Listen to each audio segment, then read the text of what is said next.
হয়তো রাত্রে পয়সা নিতে হইব, আর নাহলে আমারে পয়সা নিতে হইব। তুমি যেমন করছো 2 নৌকায় পা দিয়ে চলবা, এটা হবে না। 100টা ভিডিওর মধ্যে 90টাই প্রান্ত দাদা গেম খেলে দিত, সেই ভিডিওর উপরে ভয়েস ওভার করে নিজের বলে চালাই দিত।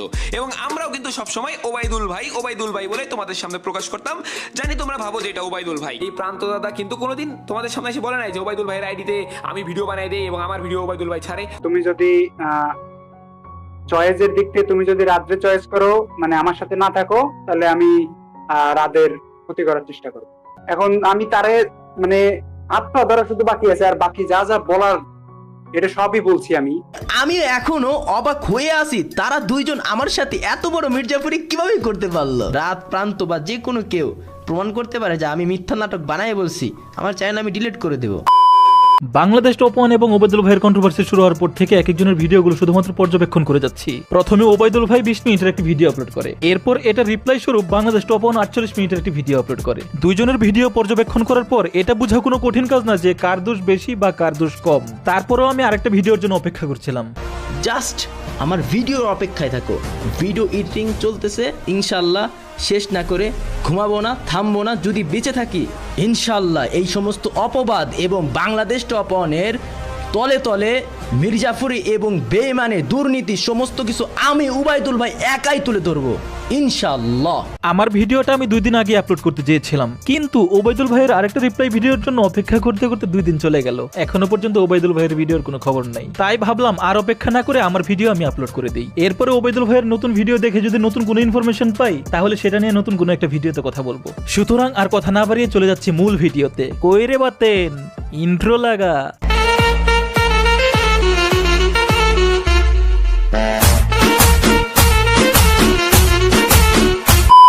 কন্ট্রোভার্সির শুরু হয় ওবায়দুল ভাইয়ের একটি ভিডিওর মাধ্যমে, যেখানে সে রাত ভাই এবং প্রান্ত দাদাকে মির্জাফর বলে আখ্যায়িত করে। মির্জাফর বলার কারণগুলো কিন্তু সে ওই ভিডিওতে এক্সপ্লেন করেছে। এখন তোমরা যদি প্রথমে ওবায়দুল ভাইয়ের ভিডিওটি দেখো, তাহলে সেই ভিডিওতে রাত ভাই এবং প্রান্ত দাদাকে মির্জাফরই মনে হবে, আর ওবায়দুল ভাইকে মনে হবে দুধে ধোয়া তুলসী পাতা। অন্যদিকে বাংলাদেশ টপ 1 তার চ্যানেলে যে রিপ্লাই ভিডিওটি আপলোড করে, সেই ভিডিওটি দেখার পর তোমাদের কাছে মনে হবে বাংলাদেশ টপ 1 এবং প্রান্ত দাদা হচ্ছে দুধে ধোয়া তুলসী পাতা, এবং সব দোষ হচ্ছে ওবায়দুল ভাইয়ের। এখন দুইজনের ভিডিও দেখার পর তোমাদের মধ্যে যে কনফিউশনটা তৈরি হবে, সেই কনফিউশনটা দূর করার জন্যই আমি মূলত ভিডিওটা বানাচ্ছি। এবং তোমরা যারা এই কন্ট্রোভার্সির ব্যাপারে কিছুই জানো না, তোমরাও আমার ভিডিওটা দেখার পর পুরো ঘটনাটা জেনে যেতে পারবা। বাংলাদেশ টপ 1-এর সাথে ওবায়দুল ভাইয়ের পরিচয় হয় 2023 সালের ফেব্রুয়ারি মাসে। তখন ওবায়দুল ভাই রাত ভাইয়ের সাথে প্রান্ত দাদার পরিচয় করিয়ে দেয়। প্রান্ত দাদা তারও আগে থেকে ওবায়দুল ভাইয়ের আইডিতে গেম খেলতো। সত্যি কথা বলতে কন্ট্রোভার্সি শুরু হওয়ার আগ পর্যন্ত আমি জানতাম ওবায়দুল ভাইয়ের আইডিতে ওবায়দুল ভাই নিজেই খেলে। ওবায়দুল ভাইয়ের আইডিতে যে এক্সট্রিম লেভেলের গেম প্লেটা প্রান্ত দাদা দিত, সেটা আমি জানতামই না। হয়তো বাংলাদেশ টপ 1-এর ভিডিও যারা নিয়মিত দেখে তারা আগে থেকেই জানে, বাট আমি এই কন্ট্রোভার্সিটা স্টার্ট হওয়ার পরপরই এই ব্যাপারটা জানতে পেরেছি। যাই হোক, আমি কখন জানতে পারলাম সেটা বড় কোনো বিষয় না। ওদের ভিডিও দেখে যেটা বুঝলাম, ওবায়দুল ভাই এবং প্রান্ত দাদার সম্পর্কটা আপন ভাইয়ের মতোই ছিল,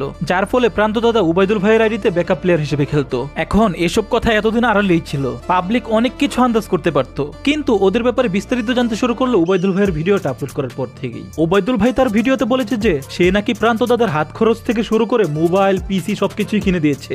এই কথাগুলো ওবায়দুল ভাই তার ভিডিওতে এমন ভাবে উপস্থাপন করেছে যেন সে বিনা স্বার্থে প্রান্ত দাদার জন্য এত কিছু করেছে। কিন্তু না না বাজান, ব্যাপারটা কিন্তু সেরকম না। ওবায়দুল ভাই যে 1 লাখের একটা পেজ বানাইছে, 2.5 লাখের একটা চ্যানেল বানাইছে, সবকিছুর মূল কারিগর কিন্তু প্রান্ত দাদাই। প্রান্ত দাদার গেম প্লে দিয়ে কিন্তু ওবায়দুল ভাইয়ের পেজ এবং চ্যানেলে এত এত ফলোয়ার এবং সাবস্ক্রাইবার। এই কথাগুলো কিন্তু ওবায়দুল ভাই তার ভিডিওতে বলেন নাই। সে শুধু বলেছে প্রান্তর জন্য এটা করেছে, ওটা করেছে।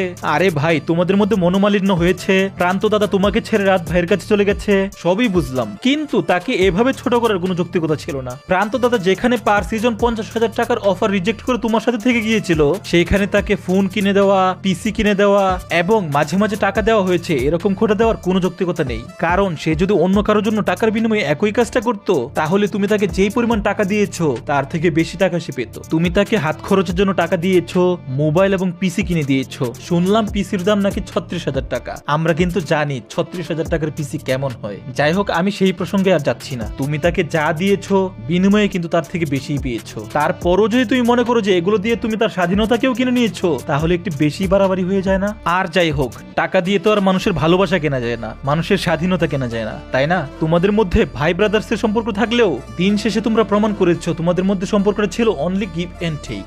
ওবায়দুল ভাই প্রান্ত দাদাকে যা দিয়েছে বিনিময়ে কিন্তু তার থেকে বেশিই পেয়েছে। এবার আসি বাংলাদেশ টপ 1-এর সাথে যেই ব্যাপারটা নিয়ে দ্বন্দ্ব লেগেছে সেই ব্যাপারে। ওবায়দুল ভাই বাংলাদেশ টপ 1-কে দিয়ে তার একটি টুর্নামেন্ট অ্যাপ প্রমোট করতে চায়। প্রথমবার বলার পর বাংলাদেশ টপ 1 সরাসরি মানা করে দেয়, সে তার অ্যাপ প্রমোট করতে পারবে না। ফলে ওবাইদুল ভাইয়ের মন খারাপ হয়ে যায় এবং বাংলাদেশ টপ 1 এর স্কোয়াড থেকে সে এক সিজনের জন্য দূরেও চলে যায় এবং এক সিজন পর আবার বাংলাদেশ টপ 1 স্কোয়াডে যুক্ত হয়। এভাবে কিছুদিন যাওয়ার পর ওবাইদুল ভাই আবার বাংলাদেশ টপ 1 কে বলে তার অ্যাপটা প্রমোট করে দেওয়ার জন্য। যেহেতু আগের বার বাংলাদেশ টপ 1 সরাসরি মানা করে দিয়েছিল এবং ওবাইদুল ভাইয়ের মন খারাপ হয়েছিল, সেহেতু এবার আর বাংলাদেশ টপ 1 মানা করতে পারে না। যেদিন প্রমোট করা হবে সেদিনের আগের রাত্রে বাংলাদেশ টপ 1 কে ওবাইদুল ভাই কল দেয়, কল দিয়ে বলে যে অ্যাপের নাম পরিবর্তন করে ওবি টপ 1 ট্যুর দেওয়া হয়েছে।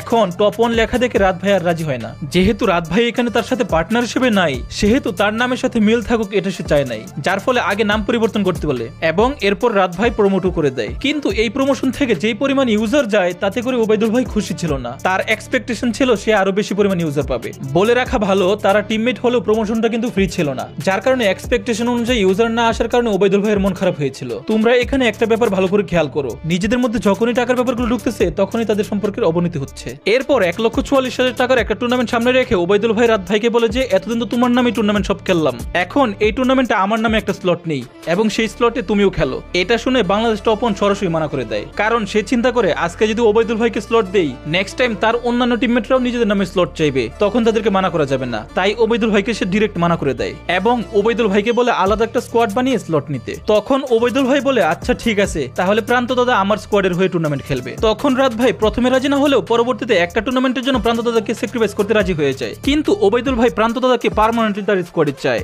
যাই হোক, যাকে নিয়ে এত কারাকারি তারও তো একটা মতামত আছে নাকি। প্রান্ত দাদাকে যখন ওবাইদুল ভাই বলে যে তার স্কোয়াডে খেলার জন্য, তখন প্রান্ত দাদা বলে যে সে রাত ভাইয়ের সাথে টুর্নামেন্ট খেলবে, কিন্তু র্যাঙ্ক পোস্ট দেবে ওবাইদুল ভাইয়ের সাথে। এক পর্যায়ে ওবাইদুল ভাই বলে যে তুমি যদি রাতের স্কোয়াডে যাও তাহলে আমার সাথে সারা জীবনের জন্য তোমার সম্পর্ক শেষ করে যেতে হবে। তখন প্রান্ত দাদা ওবাইদুল ভাইকে অনেক বোঝানোর চেষ্টা করে, কিন্তু ওবাইদুল ভাইকে কোনোভাবেই বোঝাতে পারে না। তখন প্রান্ত দাদা শেষমেশ দুইজনের মধ্যে রাত ভাইকেই বেছে নেয় এবং ওবাইদুল ভাই প্রান্ত দাদা এবং রাত ভাই দুইজনকেই ব্লক করে দেয়। ব্যাপারটা যদি ব্লক করা পর্যন্ত গিয়ে শেষ হয়ে যেত তাহলে ঠিক ছিল। ওবাইদুল ভাই রাত ভাইয়ের ফেস রিভিল করে দেওয়ার হুমকি দেয়, দেখো 8 তারিখ বিকাল 4টার আগে প্রান্ত দাদার থেকে দূরে চলে যাবা, না হলে আমার খারাপ রূপ দেখবা। জাস্ট এটুকু বললাম, জ্ঞানীদের জন্য ইশারাই যথেষ্ট। তোমাকে অনেক বুঝাই বলছি, আর টাইম নেই আমার কাছে। সরাসরি বলি শোনো, 4টার আগে না সরলে 4টা 1 মিনিটে তোমার ফেস রিভিল হয়ে যাবে, আর কি কি করবো তুমি কল্পনাও করতে পারবা না। কি একটা অবস্থা দেখছো।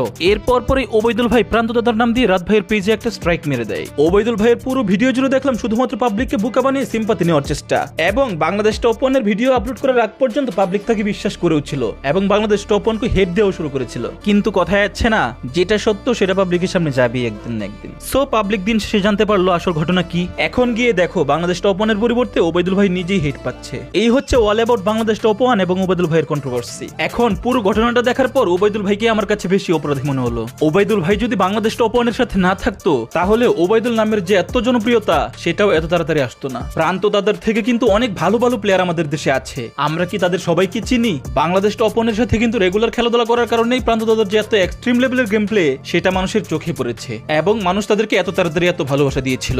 এই কথাটা কিন্তু ওবাইদুল ভাই তুমি অস্বীকার করতে পারবা না, অথচ তুমি তার কৃতজ্ঞতা স্বীকার না করে দিন শেষে তার ক্ষতি করার জন্য উঠে পড়ে লেগেছো। হায় রে ভাই, এই দুনিয়ার প্রত্যেকটা মানুষই প্রথমে নিজের স্বার্থের কথা চিন্তা করে, এরপরে অন্যের স্বার্থের কথা চিন্তা করে। ওবাইদুল ভাই তুমি প্রান্ত দাদাকে যা কিছু দিয়েছো সবকিছু প্রথমে নিজের স্বার্থের কথা চিন্তা করে দিয়েছো, এরপরে তুমি প্রান্ত দাদার কথা চিন্তা করেছো। অন্যদিকে প্রান্ত দাদাকে রাত ভাই বুঝিয়ে সুঝিয়ে নিয়ে যায় নাই, প্রান্ত দাদা নিজের স্বার্থের জন্যই রাত ভাইয়ের স্কোয়াডকে বেছে নিয়েছে। তোমার সাথে থাকলে সে তার নামের সাথে বেঈমান তকমা পাচ্ছিল, পাবলিক তাকে সমানই হেট দিচ্ছিল, যার কারণে সে এত দ্রুত তার চ্যানেলকে বড় করতে পারতো না, তার সামনে অনেক বাধা আসতো। অন্যদিকে সে যদি রাত ভাইয়ের সাথে থাকে তাহলে সে তার চ্যানেলটাকে অনেক তাড়াতাড়ি বড় করে ফেলতে পারবে। সে স্বীকার করুক আর না করুক, সে ঠিক এই কারণেই রাত ভাইয়ের স্কোয়াডকে বেছে নিয়েছে। এই ব্যাপারে কেউ তাকে কোনো ফোর্স করে নাই। এরপর যদি রাত ভাইয়ের দিকে তাকাই তাহলে দেখা যাচ্ছে প্রান্ত দাদা যেহেতু নিজেই রাত ভাইয়ের কাছে যেতে যাচ্ছে, তাহলে এখানে রাত ভাই তাকে নিবে না কেন? প্রান্ত দাদা বেস্ট একটা প্লেয়ার, তার গেম প্লের কোনো তুলনাই হয় না। এই প্লেয়ারটা যদি নিজের থেকেই রাত ভাইয়ের কাছে যেতে চায় তাহলে সে মানাটা করবে কেন? এখন শুধুমাত্র ওবাইদুল ভাইকে খুশি করার জন্য রাত ভাই তার নিজের স্কোয়াডের কম্বিনেশন নষ্ট করার মতো এত বড় মহানুভবতা দেখানোর কোনো প্রয়োজনীয়তা আমি এখানে দেখছি না। সে যদি তার স্কোয়াডে থাকার জন্য প্রান্তকে জোর করতো তাহলে তাকে আমরা দোষারোপ করতে পারতাম। এখন প্রান্ত দাদা যেহেতু নিজের থেকে তার স্কোয়াডে যেতে যাচ্ছে, সেখানে আমরা রাত ভাইকে দোষারোপ করতে পারি না। সো গাইস, আশা করি তোমরা সকলেই বুঝতে পারছো আসল ঘটনাটা কি, কে দোষী, সবকিছু আশা করি তোমরা বুঝতে পারছো। তো আজকের ভিডিও এ পর্যন্তই। এরপরও যদি দেখে যে ওবাইদুল ভাই কোনো একটা ভিডিও আপলোড করলো, সেখানে নতুন কোনো ইনফরমেশন রয়েছে, তাহলে আমি আমার নতুন ভিডিওতে সেগুলো নিয়েও কথা বলবো। সেই পর্যন্ত সকলেই ভালো থাকো, সুস্থ থাকো, আল্লাহ হাফেজ।